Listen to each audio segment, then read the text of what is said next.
There are plenty of good people out there that I see that go, okay, they agree what happened on October 7 was horrific and barbaric, but it doesn't justify the bombardment we're seeing in Gaza. There are very confronting images coming out of Gaza with lots of children, women. And how do you answer that?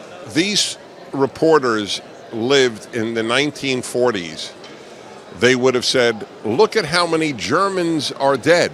Look at how many Japanese are dead.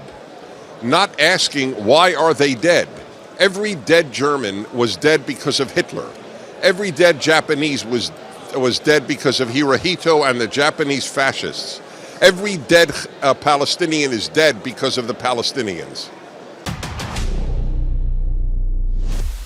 Dennis, I'm sure, like most of the world, you would have seen the reaction to the horrific attacks on October 7 and around the world. Generally, I think most people were shocked and most of the world was in support, at least for a couple of days, with Israel. But it's certainly shifted, and day by day it's going further and further. Do you have any understanding as to why? Oh, I think I completely understand why. The notion that evil is extremely hard for most humans to grasp. I've said all of my life, it is not true that evil is dark. People can look into the dark. Evil is so bright, people cannot look at it. So I saw this when I was a graduate student in international relations. My professors spoke about the Cold War as two superpowers, not tyranny versus liberty, but two superpowers battling it out, the Soviet Union and the United States. It was a moral equivalence. Moral equivalence is the human way of not confronting evil. And that is that's the norm, and that is exactly what we're seeing now, as if there is a moral equivalence between Israel and Hamas. People watching this should watch my 7 minutes at Oxford years ago, 7 years ago. It's as if I said it yesterday, when they had a debate, which I was in, and the subject was, who is the greater obstacle to peace in the Middle East, Hamas or Israel? And I said, are you kidding? That would be like inviting me to Oxford in 1938. Who was the greater obstacle to peace in Europe, Germany or Britain? That is how sick the moral compass of the world has become. We're seeing around the world, including here in London, mass protests, something we've never really seen before. We've always seen support for pro-Palestinian groups, but not to the scale that we've seen now, and many Jews being targeted and Jews around the world living in fear. What would your advice be to, firstly, Jews around the world in this time? To awaken to the fact that their enemy is radical Islam and the left, not liberals, but the left. And many Jews, certainly in America, are not willing to, or have not been willing to acknowledge that.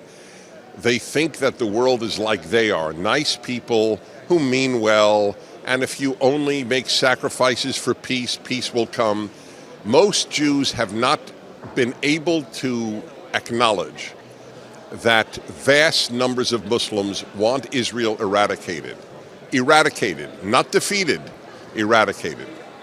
And last but not least, we see the right. There's been this shift. So during the Trump era, it was almost fashionable to be pro-Israel.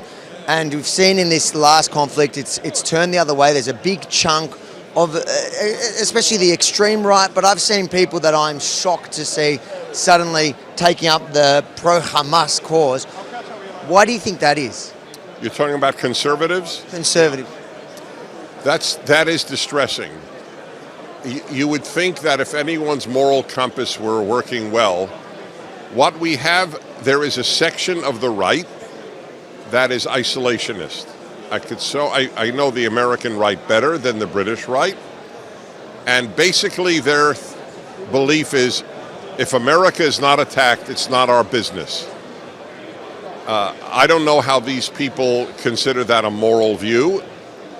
So it's very disturbing. I agree. However, let's be honest. The vast majority of support for Israel comes from the right. Thank you, Dennis. Thank you. Okay. There you go. Avi Yemini in London now, still covering the story. And if you want to see all our reports from the front line in Israel, thetruthaboutthewar.com. But there's not many people around the world that can articulate it better than Dennis Prager himself.